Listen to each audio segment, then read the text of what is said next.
Am avut o discuție cu doamna manager a Spitalului Județean de Urgență Arad, care este într-o situație extrem de dificilă din punct de vedere financiar, o situație creată de Marcel Ciolacu și această guvernare. Casa de Sănătate nu plătește datoriile către spital, au 17 milioane de lei de încasat. Este o situație care se repetă la spitale din toată țara.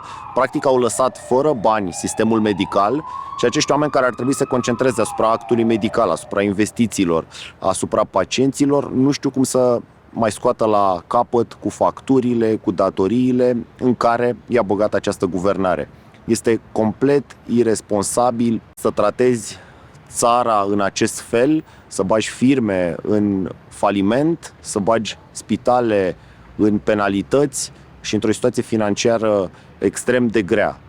Renunțați la această iresponsabilitate, faceți rectificare bugetară, puneți banii acolo unde statul român are datorii. Nu este SRL-ul vostru privat. Marcel Ciolacu și Marcel Boloș, PSD și PNL. N-aveți dreptul să faceți asta României, spitalelor, medicilor.